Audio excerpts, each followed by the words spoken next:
The Outer Worlds. Teleported from their hidden empire in the Sol system, the Lair fleet advances towards Terra.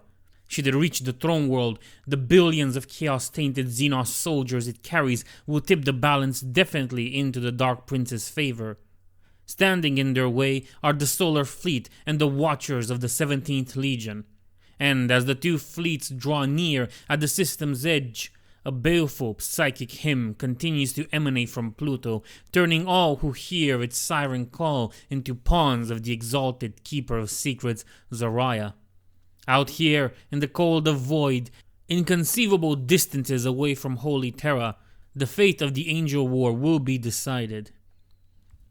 We see Battlefleet Solar, an armada sailing only a handful of systems, tasked with defending the core of the Imperium from threats that haven't reached this far in millennia. There are those who decry the expense. So many ships, kept so close to the Imperium's heart, while its borders burn in 1,000 wars. Surely, there are places where they could be better used, they called. Not all of them had the best interest of the Imperium in mind. We glimpse thorns hidden in shadows, catch whispers of conspiracy. But no, our resurrected brother hid his crown of lies well.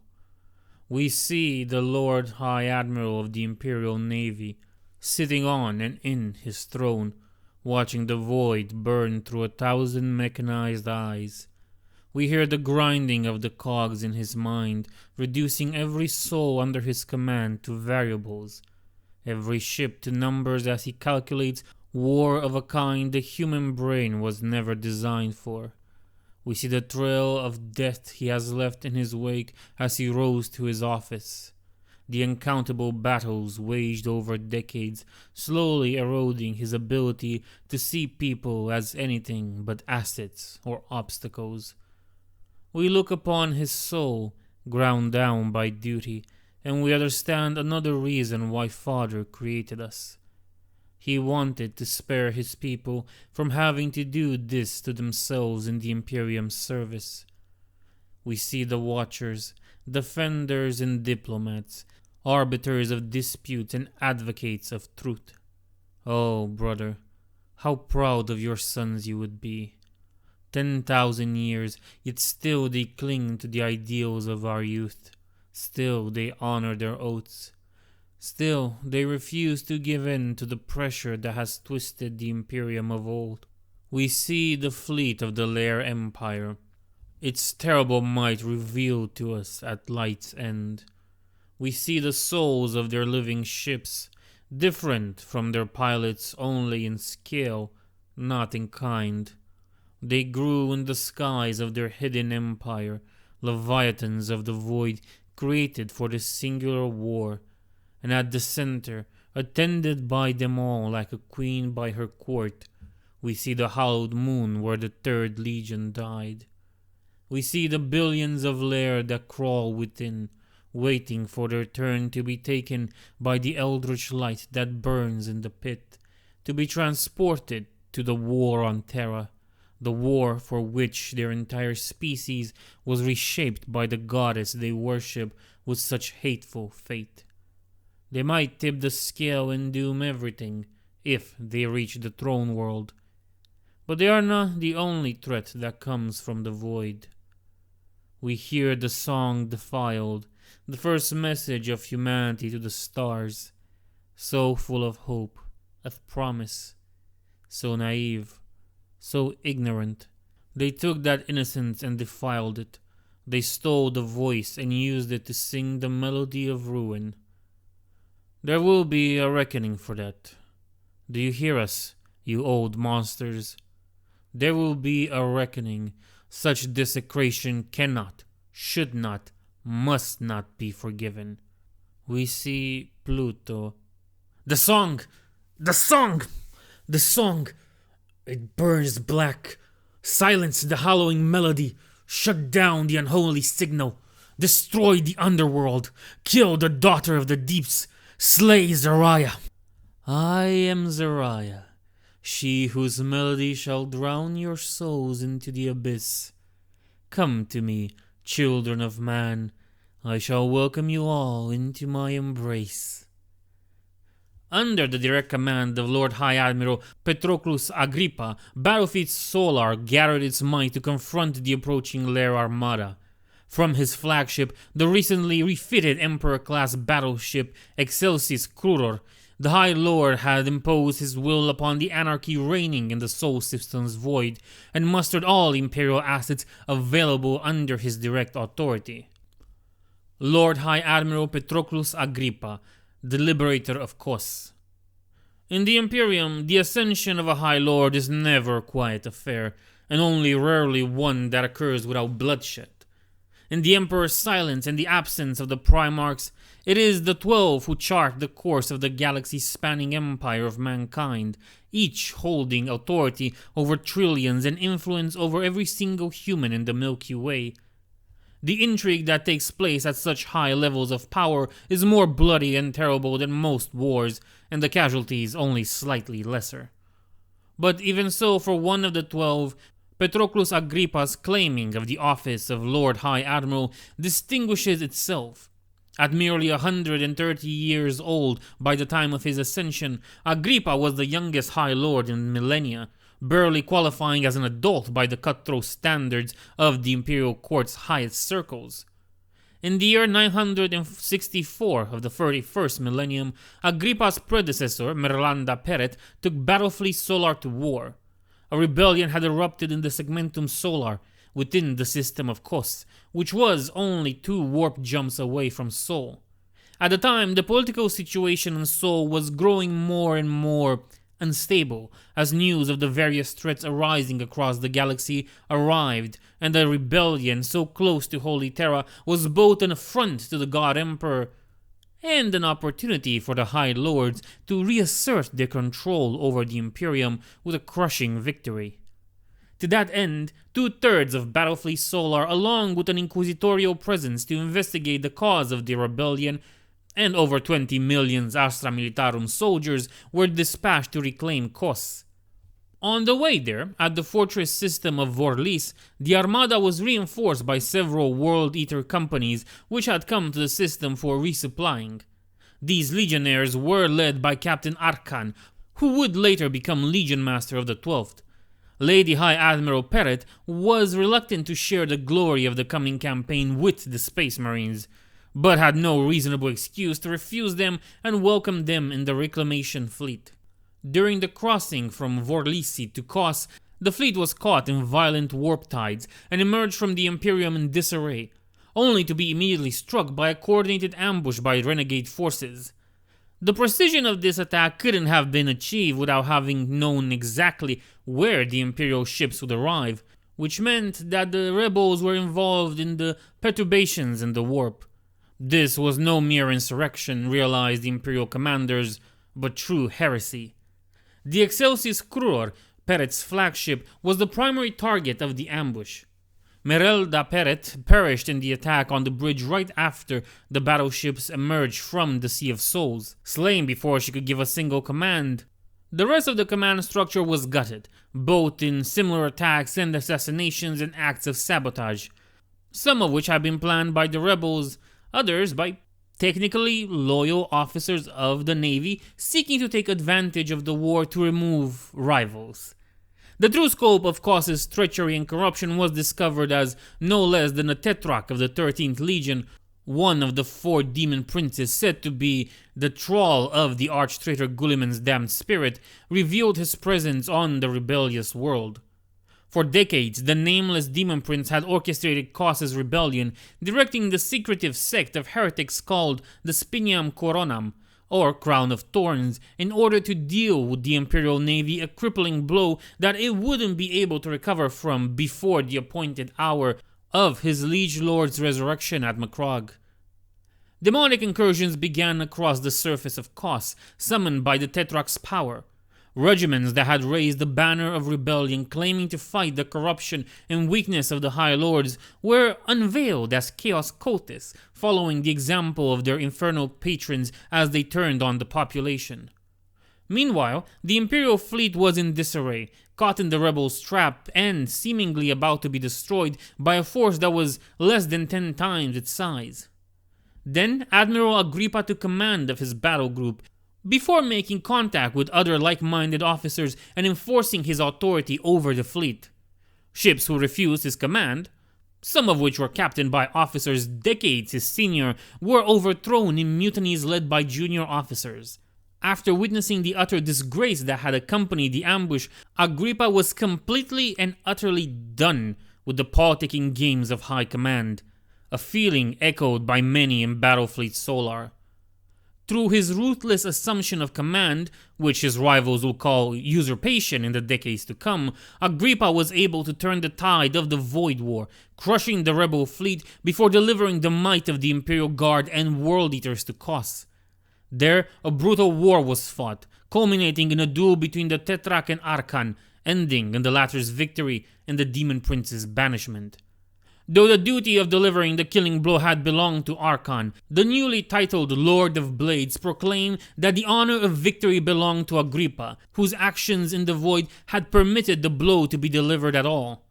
For this, Agrippa was named the Liberator of Kos, and he returned to Terra in triumph, wielding that acclaim and the support of both the Inquisition and the 12th Legion to rise at the top of the devastated Imperial Navy's high command, after being acquitted of all charges in the emergency tribunal conducted to judge his actions at Kos. At the time, it was rumored that Agrippa had no desire to claim the title of Lord High Admiral, seeking only to restore the navy and purge it of the politicking that the heretics had used to their advantage. But lack of another viable candidate and the pressure of his supporters eventually left him no choice. In the decades since the liberation of Kos, Agrippa led a profound and ruthless reform of the Imperial Navy's high command, collaborating fully with the Ordo Hereticus' own investigations while also directing a program of rebuilding to replenish the depleted ranks of Battlefleet Solar. All while, the Excelsis Cruor, which had been dragged back from Kos badly damaged, was being worked on, the reparations of the Emperor-class battleship becoming a symbol of the Navy's own undergoing renewal. It was very fortunate for the Imperium, indeed for all humanity, that the Lord High Admiral had been aboard his flagship when calamity had struck, rather than attending the celebrations on Holy Terra. Patroclus Agrippa had come aboard the Excelsis Cruor after learning of the arrival of the 3 Primarchs. Due to the circumstances of his ascension, Agrippa hadn't been part of the Hydra's conspiracy, but he had rejoiced at the news nonetheless and sent a message informing the Primarchs of his unconditional support while he prepared the Imperial Navy to deal with any crisis that might arise as a result of the return of the Emperor's sons. Granted, Agrippa had expected such a crisis to take the form of civil war, as another among the High Lords tried to prevent the Primarchs from challenging their authority. But it has still placed him in a position to use his skills and influence in the Angel War. In the moment before Light's End, Battlefleet Solar had been dispersed across the Sol system, attending to the myriad duties that were part of protecting humanity's capital. The opening of the Tier of Nightmares had sundered the battle groups, cutting communications and placing half the Sol system, including Mars and its great orbital stations, on the other side of a warp rift no psyker could look past. Madness has spread through the millions crewing the thousands of ships in Sol as surely as it had on the surface of the system's worlds, though hastily raised Geller shields and greater experience with the corruption of the warp meant that the Voidborn fared slightly better than their Terran counterparts. Still, anarchy reigned in the wake of Light's End, and it took time for Lord High Admiral Agrippa to restore even a semblance of order. Scores of ships whose crews had fallen to madness or who were dead or too far gone to answer hails had to be destroyed before they could crash into solar infrastructure, and Agrippa imposed his will upon the panicked ships with an iron fist. Every ship capable of fighting was commandeered to join the armada High Admiral Agrippa was forging out of the devastation of Light's End. Battle group commanders grateful for orders, Inquisition-mandated warships, rogue trader and highly armed merchant vessels, All were brought into the fold of Battlefleet Solar, for the hour was dire and every weapon would be needed. The Emperor-class battleship Word of Magnus, captained by Lady Admiral Kiaya Sarkat, took position at the head of one of these ad hoc battle groups. She had carried the Crimson King from Teratalion to Sol, fighting her way through the raging sea of souls, and though there was damage left on her hull from where the claws of the Neverborn had tried to break her, she remained the Queen of the Void. By coincidence, or the will of unseen hands, the rogue trader vessel Endless, belonging to Valkyr Ekeo of the Coils of the Hydra and responsible for transporting Lorgar Aurelian from Luna to Mars, was part of that self-same battle group. Nigh on 1,000 ships were thus mustered, though they were but a fraction of the total number of vessels that had been within Sol at Light's End. Thousands more had perished in the opening of the Tier of Nightmares, or fled into the deep void with maximum propulsion, and refused to answer all hails regardless of provenance. Not an unreasonable course of action, given the madness that screamed over most Vox channels. And of course, there were the cargo ships that would be utterly useless to the fleet except to soak up the enemy fire, though it was only because they would have slowed the fleet down too much that they were spared being conscripted to serve as precisely that. The commanders of the Imperial fleet met through distorted holograms, every minute of discussion bought at the cost of several tech priests burning out before purging the worst of the Tier of Nightmares interference. Most of these exchanges were dominated by the Lord High Admiral as he explained the battle plans to the rest of the fleet's commanders. Battle raged on Terra of a scale not seen since the Roboutian Heresy. The situation there was dire, but if the Xenos fleet reached orbit and unloaded the billions of life forms that crawled aboard it, then all hope of victory would be lost. Every ship in the Armada had seen the Ocpex readings that showed the immense fleet that had somehow materialized between the Plutonian and Neptunian orbits. Details were scarce, but the gist of it was that these lair ships, as they had been identified from the oldest and most forbidden of records, had to be stopped, no matter the cost. Contact had been briefly established with Primarch Omegon, and he had confirmed that preventing the lair from drowning Terra with reinforcements was more important than providing orbital support. The lair ships were many, but it was their capital vessel that worried Imperial Command the most. It was monstrous in size, dwarfing even the legendary Glorian-class warships that served as the flagships of the Legiones Astartes. The chief astropath of the Excelsis Crur, who had managed to retain her sanity after the opening of the Tier of Nightmares, had called it the Abominable Maw, and the name soon spread across the Imperial fleet. Putting a name on something, even something as enormous and terrifying as the Lair's flagship, was the first step to defeating it. The Abominable Maw was responsible for the tens of thousands of Xenos fighters that had teleported all across Sol, adding to the pressure of the demonic hordes that had emerged from the Tier of Nightmares. The technology employed was beyond anything the Mechanicus was capable of, but there were records dating to the War of the Beast that mentioned similar feats being performed by the Orcs, of all species. According to these records, the technology had been notably unstable, though the scale of the War of the Beasts and the sheer disregard of the Greenskins for both the safety of their kindred and their own had still let it be a devastating advantage against the Imperium. It was unlikely that the Lair version of mass teleportation was any safer than the Orcs had been, considering the creatures seemed to be infused with the stuff of the warp at a genetic level. A plan was quickly hatched to destroy the Abominable Maw, with the hope that this would both remove the threat of the Xenos armies stationed aboard it and cripple whatever command structure the chaos-tainted aliens might be using. On the bridge of the 17th Legion strike cruiser Urizen's Fist, Captain Sorfaros of the Watchers looked upon the arrayed might of Battlefleet Solar. In all his years as a Watcher, never had the captain witnessed such power gathered in one place. It was almost enough to make him forget how desperate the situation was. Almost enough to make him think there couldn't possibly be anything capable of standing against such an overwhelming force. Sorfaros watched as one ship tried to break formation and flee, and was obliterated by the combined fire from 9 nearby vessels. The Lord High Admiral would tolerate no cowardice from the host he had assembled. That the dead ship had been a civilian cargo hauler with only the barest of armaments was no excuse. If one was allowed to flee, then more would try, and the armada would break apart like sand.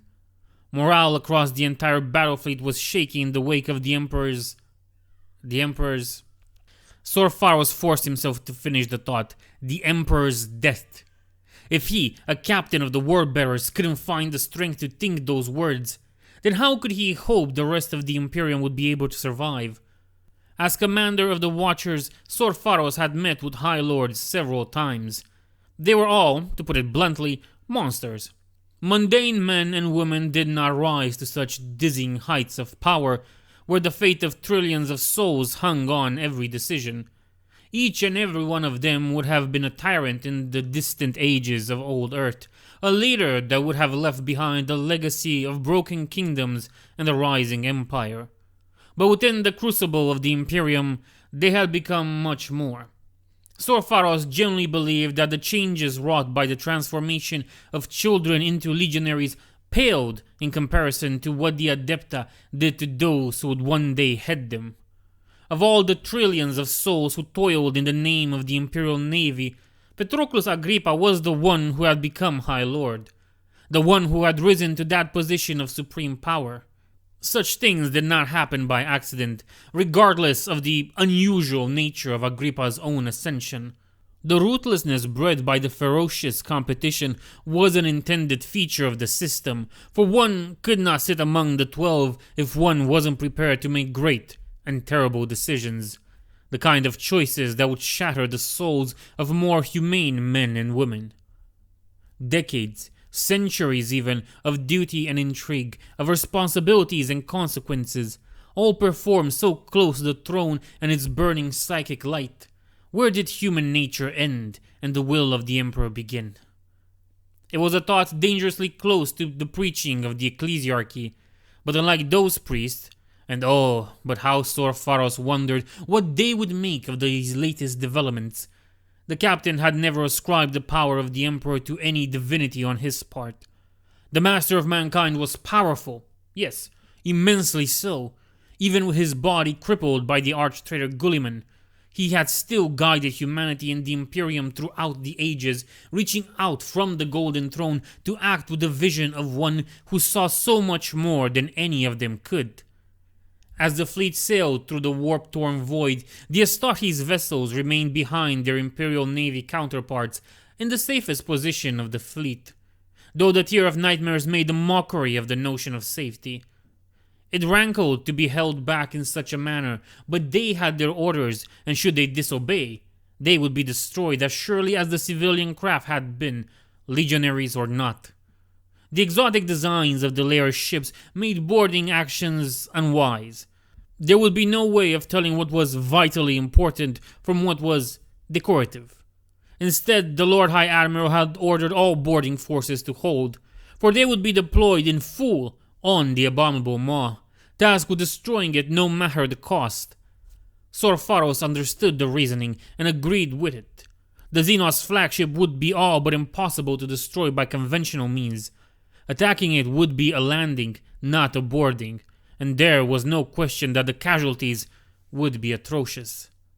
But then, this entire war was made of atrocities. The fleets met in the void near the Uranian orbit, though the planet itself was on the other side of the Tier of Nightmares. The frozen world was invisible to Imperial instruments, but quick calculations showed that the planet would be very close to the Tier, perhaps even inside it, depending on how wide the warp rift was and how much distance still meant. The first attempt to reach the orbital complexes surrounding Uranus returned only screams and yet more dead astropaths. But it was certain that the Uranian Void clans were facing some of the Angel War's greatest horrors. At last, the Imperial fleet faced the Lair Armada, though the Xenos ships lacked the discipline and precision with which even the hastily assembled Battlefleet Solar sailed. There was order of some kind in the Lair host, that much was clear, But it wasn't an order born of any kind of human mind, and several Imperial Void tacticians had to be seated after studying the lair formation for too long. The Imperial Armada opened fire, and for an instant the baleful radiance of the Tier of Nightmares was eclipsed by that of their guns on the oculus of hundreds of ships. When the glare faded and the reports came in, the entire vanguard of the lair fleet had vanished. Now, the Imperials only needed to do that 20 more times, and the entire Xenos fleet would be wiped out. Unfortunately, their foe was not going to give them the chance. They were closing in the distance, sailing through the wreckage of their dead comrades, and soon their own short-range weapons fired as well. There was a tense moment on every ship's bridge as the enemy volley approached. Scores of smaller vessels were obliterated, but the shields of others held, and that was confirmation enough. Whatever fell artillery the lairs were using, it couldn't pass straight through Imperial Void shields. Given the madness that had seeped into the Sol system, even that much hadn't been guaranteed. The engagement broke down into smaller battles as battle groups split off the battle fleet. Slowly, over the course of an entire hour, Agrippa orchestrated the battle to draw most lair ships away from the abominable maw, before giving the order to the ships he had held in reserve. Now was the time to launch the operation that, Emperor willing, it would take a long time for such sayings to fade out of use, if they ever did, would remove the lair threat without destroying Battlefleet Solar in the bargain. During the mustering, several Legiones Astartes ships had joined Battlefleet Solar. Their holds were all but bare of legionaries. All Space Marines who had the opportunity had joined the war on Terra, bringing their blades and bolters to the aid of the beleaguered throne world. But even without their deadliest cargo, the ships of the Legiones Astartes were killers of the void, and there were still Space Marines who had remained in orbit, either due to being unable to join the fray on the surface or due to their commanders deciding that they would do the most good in the void. Those ships equipped with teleportation crucibles were explicitly forbidden from using them. The tech priests weren't certain what would happen to those foolish enough to pass through the warp to reach the lair capital ship. But doom was all but certain, and every warrior would be needed on the surface of the abominable maw. Deploying forces on the moon-sized vessel would have to be done the old-fashioned way, with gunships and drop pods. Under the cover of thousands of fighters, the Imperial Armada let loose a deluge of transports, unloading every guardsman and armsman they could fit in whatever could get them down onto the abominable maw. Many were destroyed before reaching the surface, shot down by point defenses or caught mid-descent by nameless stings that flew in the void around the engine in defiance of physics and reason. But the sheer number of attackers meant that thousands reached the surface and found themselves stranded in hostile territory, surrounded by millions of lair Xenos that had yet to be teleported to Holy Terra. A thin but breathable atmosphere clung to the surface of the abominable maw, though every soldier who had a gas mask wore it and kept an eye on those who didn't. The battles fought on the lair moonship were as brutal and as desperate as any the Imperium had ever fought. Thousands of Imperial forces perished within every minute, replaced by still more coming in from the void. After several minutes, where the entire operation balanced on a knife's edge, the Imperials managed to seize and hold a small area, turning it into a makeshift landing zone for the gunships and transports. The drop pods still slammed wherever their machine spirit took them. That area was small, less than a dimple on the moonship's monstrous visage, but it drew the attention of the lair. Seemingly limitless hordes of the Xenos monstrosities converged on that point of invasion, led by the dread noble caste. The diversion, whose cost had been calculated by the Lord High Admiral and judged acceptable, was working. Now it fell to the Space Marines to make the butcher's bill worth it. The Watchers had lost 2 full squads merely trying to make landfall, and 12 more warriors had perished in battle since. But they had reached the edge of the immense pit that seemed to be the center of the lair's teleportation engine, and rallied several more squads of Space Marines from other legions on their way there. There were warriors from the most loyalist legions participating in these operations, and all of them would be needed. Every space marine in the Imperial fleet had been given the same order: disable the Lair's teleportation device. How they were supposed to do that had been left entirely to their hands. Right now, their plan could be summed up as find something that looked important and hit it until it broke. Though, of course, they had phrased it as locate and engage targets of opportunity in order to disable enemy assets. This was exactly the sort of impossible missions deep in enemy territory for which the Legiones Astartes had been made, and they would not fail. Sorfaros had overall command by virtue of seniority in this theater, as well as the fact that most other officers were on Terra. But every squad would be acting independently, moving through the Lair's nightmarish structures. Belagosa, his librarian, was at his side, never more than a sword's length away. Taking a Psyker into the Lair's moonship was a risky gambit. In victory or defeat, Belagosa's life would most likely be forfeit once the day was done. But the situation allowed for no half measures, and the librarian had known the price his duty would demand of him sooner or later. Right now, Belagosa's face was a mask of concentration as he struggled to defend his mind against the horrors surrounding them. What Sorfaros saw with his mundane senses was already bad enough. He couldn't imagine what the librarian's psychic perceptions were picking up from this abominable vessel. He could feel its gaze, like a weight on his soul, seeking to crush his resolve and turn him into yet another empty puppet for it to make dance. But the sons of Lorgar had ever been the slayers of pretender gods, and the horrors of the Lair had brought into existence would be no different from all the other false idols they had cast down. That was it. The auspice of the Shrine of Unity had associated the energy readings of the Lair teleportation with the engines that the Orcs had deployed during the War of the Beast. But the Lairs had done more than simply replicating the Greenskins' gutter genius. Like countless slaves to darkness before them, they had infused technology with the power of the warp, melding machine and demon to create abomination. This entity, was the source of the teleportation the Lair were using.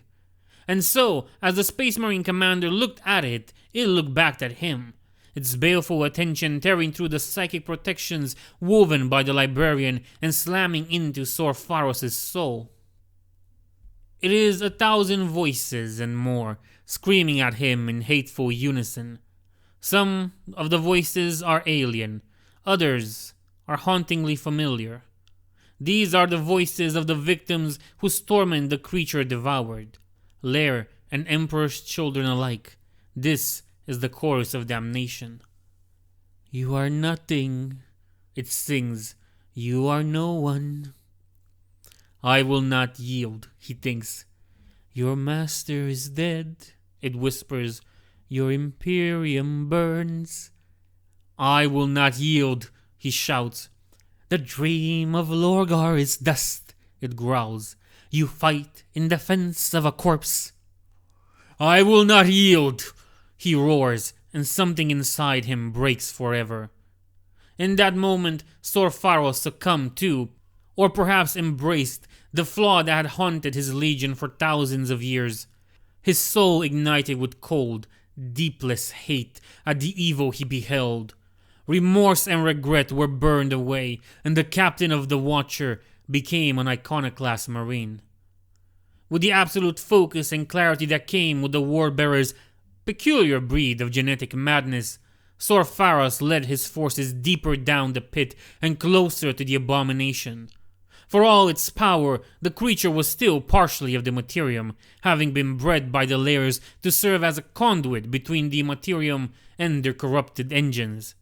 The mind rebelled at the mere thought of the experiments that must have been necessary to genecraft that particular Xenos horror, and the calamities the failures must have caused. As the Space Marines drew nearer to the bottom of the pit, resistance against their advance increased. Most of the Lair's forces were occupied on the surface, but the sheer number of Xenos life forms on the abominable maw meant that thousands yet remained to bar the legionaries' path. Scores of Space Marines laid down their lives in battle against the monstrosities haunting the pit, not all of which were Lairs in nature. The prolonged torment of thousands of Emperor's children in the cells of the pit, combined with the eldritch energies rampaging across the megastructure, had given life to nightmares. Drawn from the vision of the remnants and the images of the pain of Fulgrim's sons, these creatures harassed the Imperial forces every step of the way, taking the shape of twisted space marines and reptilian horrors that even the genecraft of the layers couldn't have brought into existence. Of all the space marines who had gathered at the top of the pit, less than 30 made it into its depths. By that point, all but Sorfaros were reeling from the psychic weight of the abomination, barely able to hold on to their sanity. Many had died in battle due to being only able to fight on instinct, their minds too occupied by the struggle to keep the influence of the creature out. Some too had died at the hands of their brothers, giving the Emperor's peace swiftly when they succumbed to the pressure. But at last, the survivors had reached their destination. Now all that remained was for them to kill a god. It had been born in the dark, and had never had a name until a soul aboard one of the ships fighting near it had called it the Abominable Maw. Even the lair priests who had attended it, cultivated it, had never named it. They had not dared to, for to name a thing was to give oneself power over it, and to do so with that entity would have been sacrilegious. Close to it, reality bubbled and sizzled. Its singular eye glared at the legionaries, seeing much more than just their physical appearance. It saw their thoughts, their souls, and their past, and it attacked all three. Thoughts frayed, emotions wholly alien to the Astartes' hearts flared and guttered out, and might-be versions of the warriors flickered in and out of existence, lashing out at their actual selves with their perfect faces twisted in hideous smiles. The weapon had been brought out of the vaults of the single 14th Legion vessel in the Imperial fleet and carried down the Abominable Maw by the one son of Mortarion who wasn't fighting on the surface of Terra.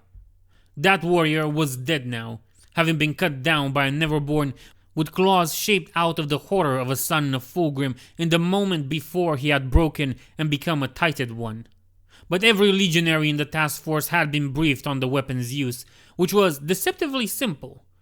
As Sorfaros presented it against the pulsating flesh of the thing at the bottom of the pit, Belagosa spent the last of his strength protecting his captain.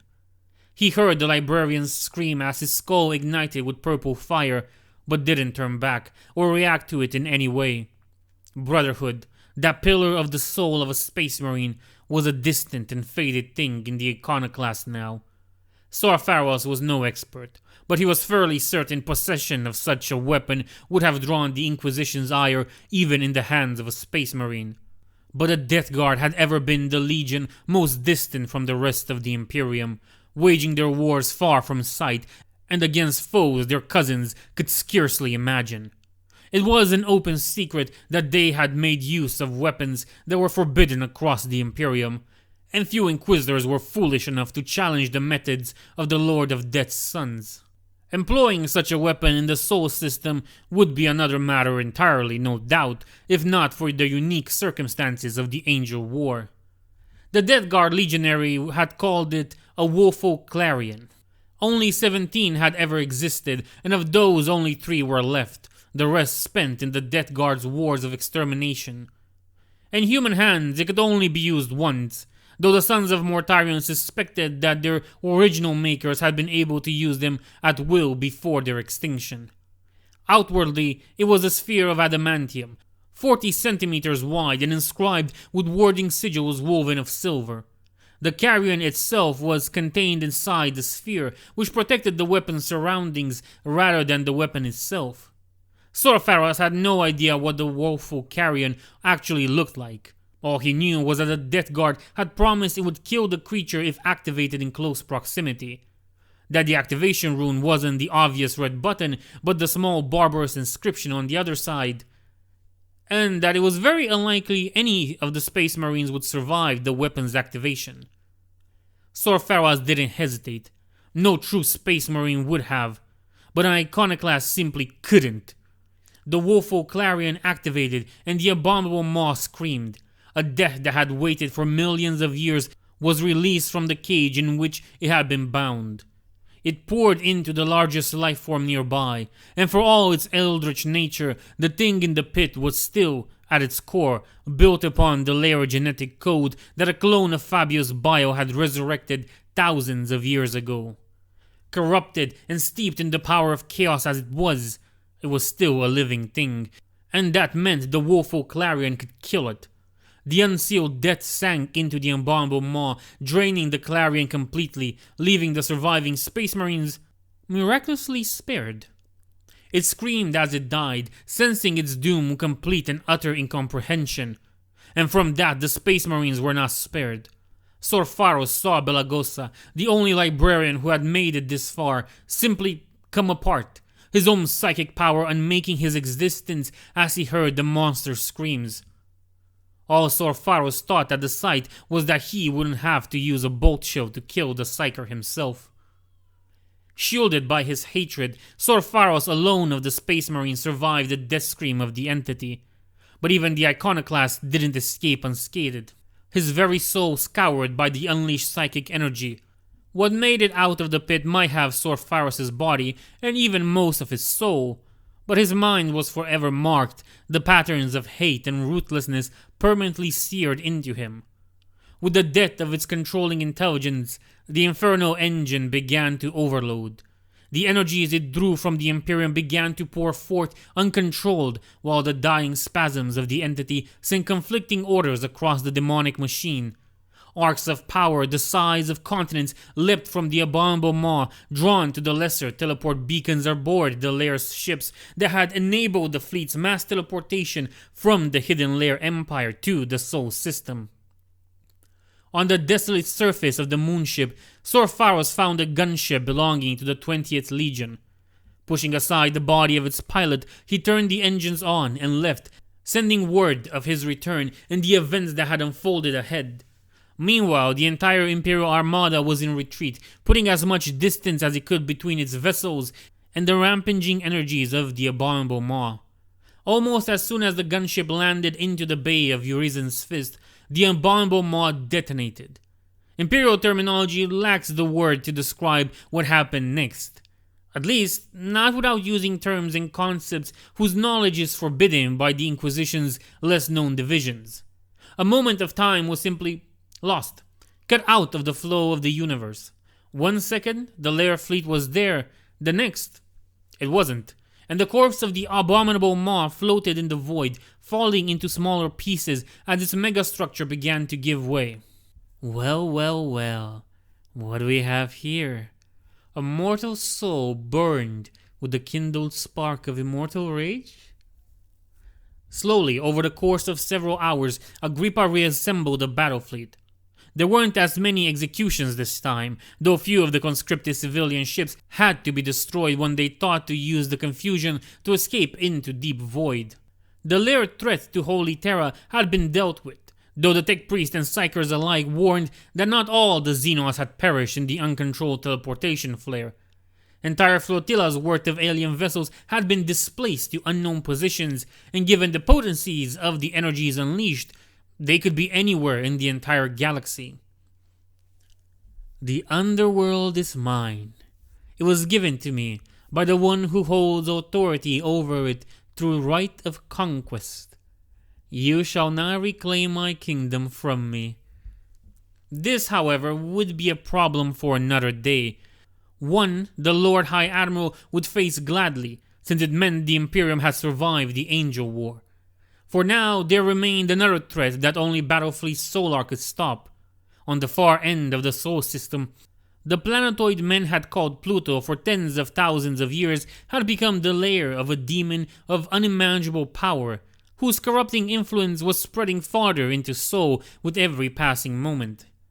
Agrippa wasn't blind to the risk of bringing so mighty a fleet anywhere near an entity that had demonstrated its capacity for warping minds and souls. But the alternative was doing nothing as its influence grew and grew, and that was unacceptable. The Lord High Admiral called another conclave, this time to ask for options.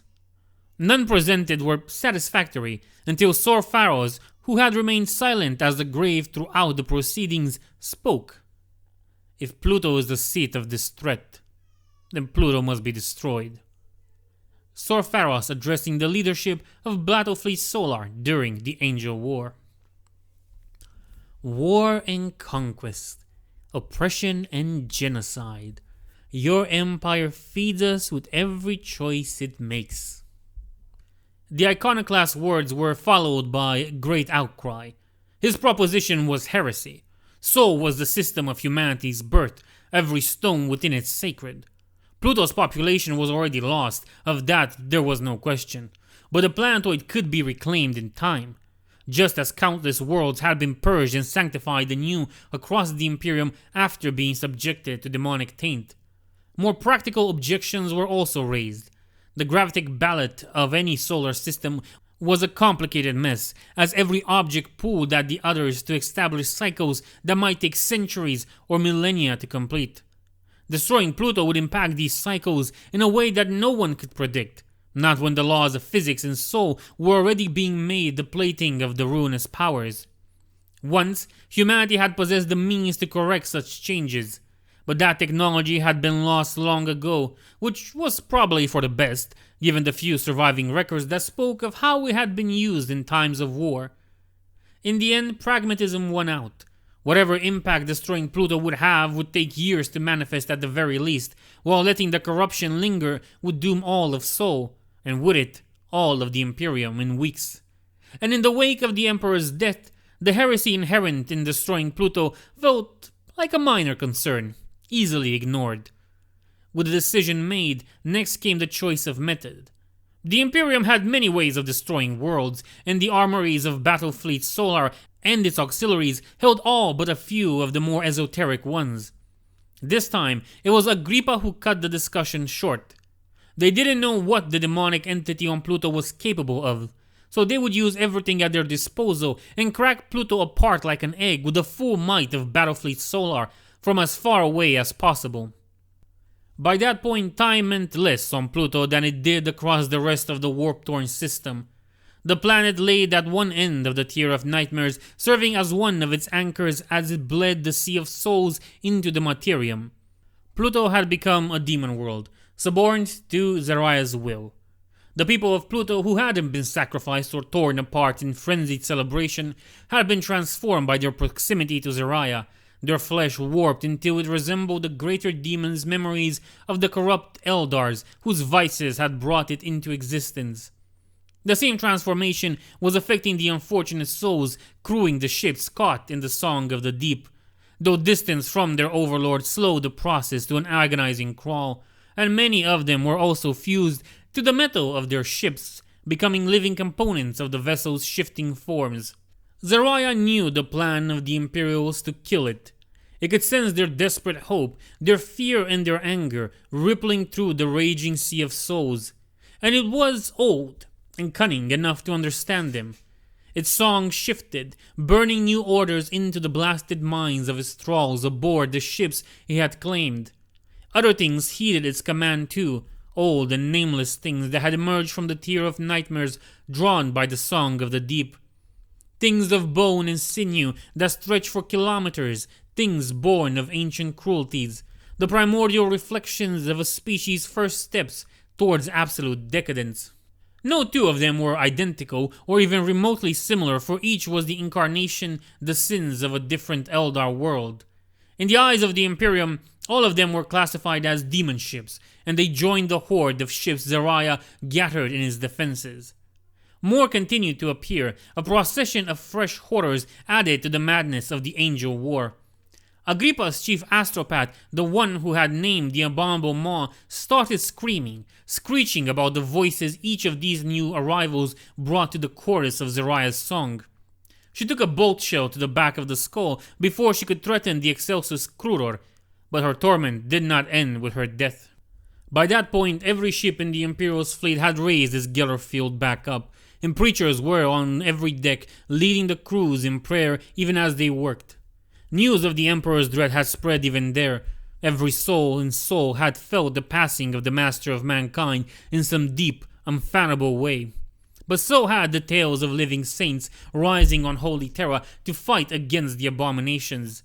Even aboard the ships, a few living saints had awakened, and the desperate crew clung to that knowledge like drowning men to a piece of wood. Not that most of them had ever seen a tree or a sea made of liquid. Even then, the closer the battle fleet got to Pluto, the worse things got. The song of the deep would not easily be denied, and while the Imperials were still far from the range at which it could simply break their wills, it was still an insidious and corrupting whisper. Every time there was so much as a flicker in the Gerror fields, someone would hear the song. The lucky ones went mad immediately and were put down after going on a rampage. The others struggled for hours against the canker hidden in their souls without even realizing it, until they lost and the corruption burst out into the open, transforming their bodies in a sudden frenzy of mutation that they only rarely survived. Those who did survive the transformation, however, became great threats to the ships on which they had been stationed. Confronting these altered souls was the only way in which the Imperials witnessed the appearance of Zahariel's thralls. Their skin was silver and scale like that of fish, and their bones could be seen through it, glowing with the eldritch light. Their eyes were too big, and their skulls wrapped so that they seemed to be wearing a spiked crown of bones, cracked and leaking a clear liquid that resembled the tears of the dead. They moved with supernatural strength and laughed with mouths that were far too wide and were filled with row after row of perfectly human teeth. Several ships were lost to sabotage or detonated their engines when the mutants succeeded in bringing down the Gerror field and exposed the entire crew to the song of the deep. One vessel, the Reflection's Price, had to be destroyed by combined fire of the 9 closest warships after its engine sears failed to overload the reactor in time, and the very metal of the ship began to shift as a result of the corruption of the souls within, drawing tendrils of warp energy from the Tier of Nightmares. The Reflection's Price didn't die well, nor gracefully, even as enough firepower to turn a hive city to dust slammed into its flanks. More warp energies continued to pour into it. It detonated with impossible strength, annihilating the ships that had been firing on it. These ships then detonated in turn, punching a hole in the Imperial formation. The Gerror fields of a dozen other ships were breached as the warp fed on the souls of the dead. It was then that the thrall ships of Zahariel reached the battle fleet, and the second major void engagement of the Angel War began. They were not going to win this. The realization didn't disturb Sor Faros, because nothing could disturb him now. He was past such things, though he didn't know how much of it was due to having become an iconoclast and how much was the result of psychic damage from being on the abominable maw when it had died. He didn't know enough of what his legion saw as genetic defect to guess. Generally, war-bearers who weren't part of the Apothecarion were too uncomfortable about the iconoclasts to study them. This didn't disturb him either. The battle was what mattered, and they weren't going to win it. Agrippa was doing his best. That much was clear even to Sor Faros, whose knowledge of void warfare, while only middling by the standards of the Legion's void masters, was still enough to comprehend the broad strokes of the engagement. Between the hole in their formation and the fiery death of the Reflection's Price had opened, the demon ships, the song's malign influence, and the general breakdown in communication that came with the void being saturated with warp energy, Battlefleet Solar was being hammered. It wasn't a rout, because the enemy only slightly outnumbered them, and none of the corrupted Imperial ships had been anywhere near the equal of the Excelsior Kuror or the Word of Magnus. Slowly but surely, they were being ground down, one squadron at a time. Sor Faros considered all of this, while around him the bridge of the Urizen's Fist was a storm of activity as crew members called out to one another. The shipmaster gave orders, and the battleship shook with the thunder her guns and the impact of the foes on her void shields. "You are a hollow creature, Sor Faros. Your father would weep if he saw what you have become." He didn't answer the voice, nor did he let any sign of hearing it show in his composure. His crew was already scared enough of his presence. There were stories among the ward-bearer's serfs of what the iconoclasts were capable of in the pursuit of their objectives. most of them true, and knowing that he could hear what he was fairly certain was the voice of the demon of Pluto wouldn't have helped. Sorfaros had first heard the voice as he made it back aboard the Urizen's Fist.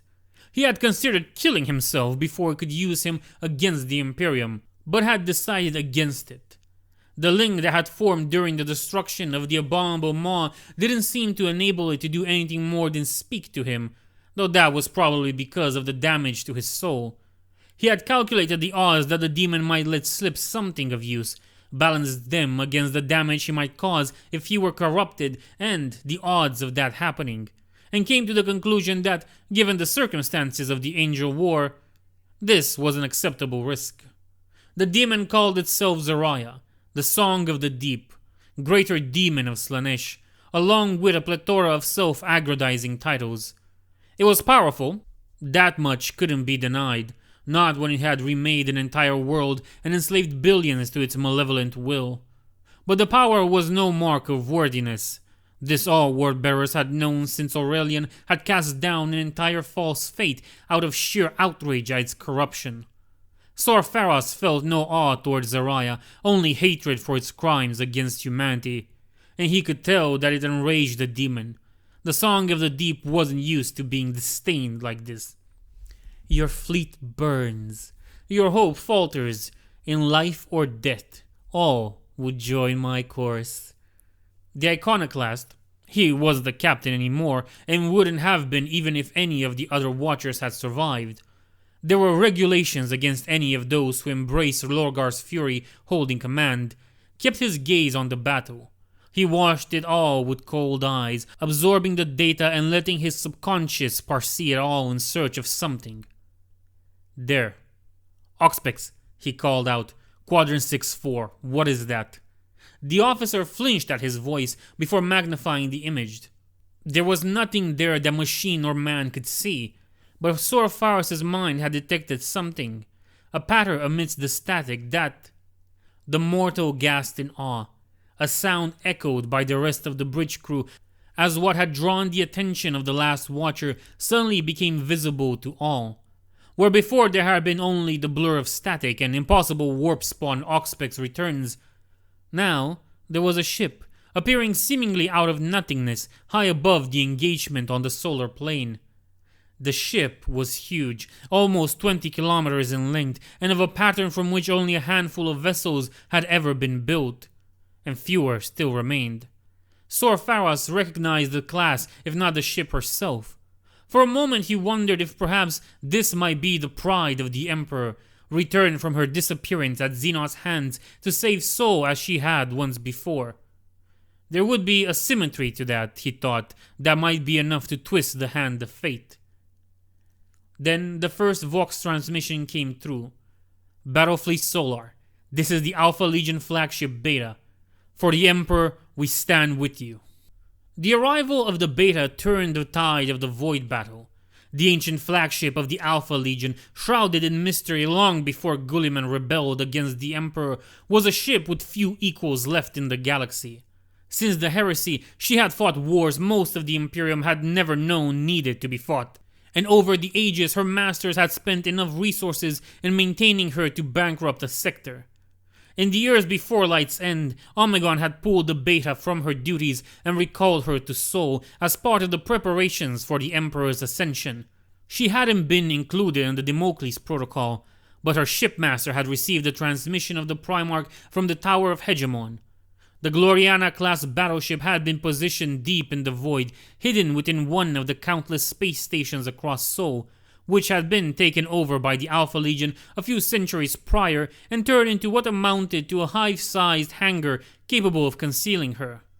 Despite the various calamities of the Angel War, the shipmaster had waited.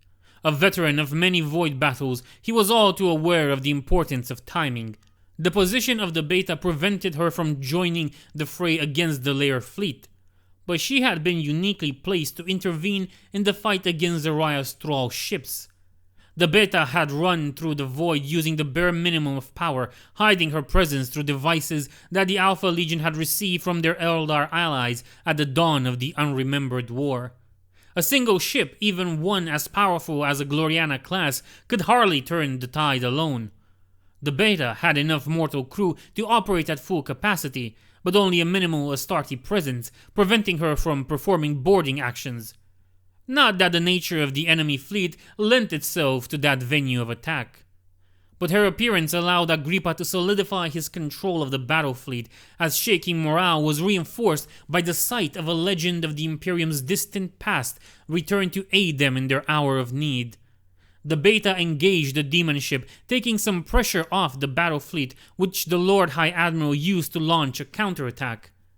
By the time the last of the Thrall ships and Inferno vessels had been dealt with, only half of the host that had first assembled in defense of Sol remained. The void was littered with the husks of dead ships, a cosmic graveyard haunted by mindless demons spawned by the crew's final moments and given actuality by the energies of the Tier of Nightmares. Every ship remaining had suffered some damage, with more than a few needing to be abandoned before the fleet could continue its advance towards Pluto. You do not hesitate, do you? They were your brethren once, before they heard my voice in their heart of hearts. Do you truly think them so lost? Is that so comforting a lie to tell yourselves as you slaughter them?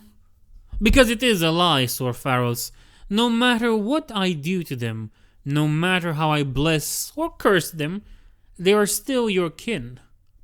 No truth, no matter how great or small, can rewrite every part of a soul. On the bridge of the Urizen Fist, which was preparing to add her own fire to the apocalypse coming for Pluto, Sor Pharos spoke back to Zahariel for the first and only time. He said only 2 words. Be silent. In the past, the Imperium had attempted to perform exterminatus on demon worlds outside the Eye of Terror on several occasions. Most of the time, such attempts had gone horribly wrong, as the methods by which humanity may murder a world relied upon the laws of the Materium holding dominion. The Neverborn ruling such worlds had bent their will to preserving their kingdoms, turning aside the Imperial weapons or preventing them from detonating. But no Exterminatus fleet had ever possessed the raw firepower of Battlefleet Solar. Agrippa was gambling that the sheer amount of ordnance would be too much for Zahariel to defend against, and that if the bombardment failed, the battle fleet would be far enough to avoid the greater demon's wrath while they came up with another plan. The gamble paid off. The fury of 100 Imperial warships slammed into the demon world, and it cracked and fell apart. The molten core of the dwarf planet erupted, and the 6-mounted form of Zahariel, which dwelled in the temple its cultists had made for it still, was bathed in lava. The mutated cultists of the Song of the Deep perished, granted release from their warped existence, though their souls wouldn't escape Slaanesh so easily. As Pluto died, pieces of the broken planet slammed into the orbital stations and civilian ships that remained in anchor around the planet, and the moons of Pluto began to drift away. 2 of them, Nyx and Styx, were dragged into the Tier of Nightmares, which despite the destruction of its anchor persisted in blighting Sol and vanished, swallowed like pebbles in the mouth of a giant. Hydra, which had served as an astropathic relay station for millennia before the Song of the Deep remade it into an amplifier for Zahariel's influence, appeared to Imperial auspices to simply vanish, imploding on itself in a kaleidoscope of nightmarish colors and shapes. At Agrippa's command, battle groups aimed their weapons at Charon and Kerebos, the remaining moons, and destroyed them. All that remained of Pluto and its satellites was a cloud of debris, full of rock, ice, a much smaller portion of metal from the destroyed orbital stations and ships, and an even smaller proportion of dead flesh from Zahariel's thralls. As the song faded and Zahariel's essence was hurled back into the Sea of Souls, its first and only incarnation destroyed, the demon that could have been a god had the doom of the Eldar occurred down but a slightly different course, spoke one last time to Sor Pharos. Ah, Sor Pharos, you poor, broken, deluded fool. You have killed me. In doing so, you have doomed yourselves. You have cast me back into the sea of souls to join those lesser creatures that think themselves my brethren. 6 sacrifices, 6 lords laid low. Even the exile of the renegade was foreseen by our guiding hand, and a replacement brought forth to fill the part. Our departure had torn open the gate that he might pass. The power bestowed upon us is free and seized. Now he comes, our Lord and Master, the true champion of Slaanesh, the upstart godling who hid his glory until light's end. He comes. He is here. And in that moment, Sor Feros realized the trap he and the entire Imperium had walked into. But it was too late. Too late to stop it. Too late to walk away. Too late to make another choice. The overarching plan of the Angel War had reached its final phase, and its architect was coming to Terra. And this, the iconoclast discovered with some surprise, did disturb him.